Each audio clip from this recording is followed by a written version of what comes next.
तिमीले हात दिनु सिकायौ अब म यो ब्यानर कसरी च्यात्ने त्यो सिकाउँछु एक्सक्यूज मी नेपालीमा भन अंग्रेजी बुझ्दिन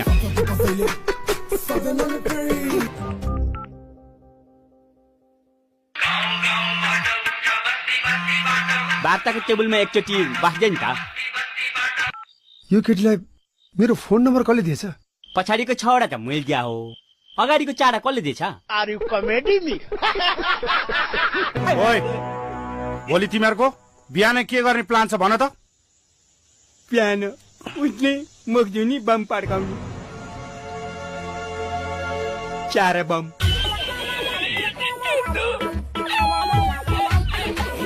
पानी त आउँछ कहिले आउँछ मरेपछि आज मर्यो कान्छ भोलि पानी खान्छ प्लिज मलाई हेल्प गर्नु बस थ्यांक यू रेडियो नेपालको बिहानको सम्पूर्ण प्रसारण यही सकिन्छ जय नेपाल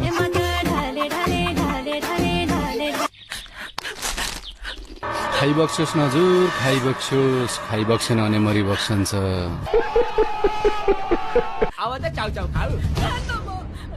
चाउ चाउ हुट्याउँछ ए 50 लाखमा 10 रुपैयाँ त्यो चाउ चाउ पनि छोड यस्तै त हो नि पोरो जहिले यस्तै त म आरे नि आमा ओए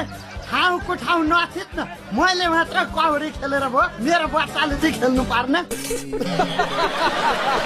तिम्रो एउटी गइन्जास काजी साहब नमस्कार अब तेरो बिहा गर्नुपर्छ छोरा हुन्छ हो आमा तर सहान ल्याए अर्कैले सही ल्याउँदो रहेछ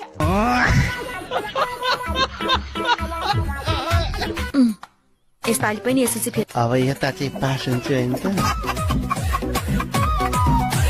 लुगा नापेर आएको कि आगो तापेर आएको अनि पुष्पाजीले पुष्पाजीले माथि चढ भन्नुभयो के भनिस् रुखा माथि चढ भन्नुभयो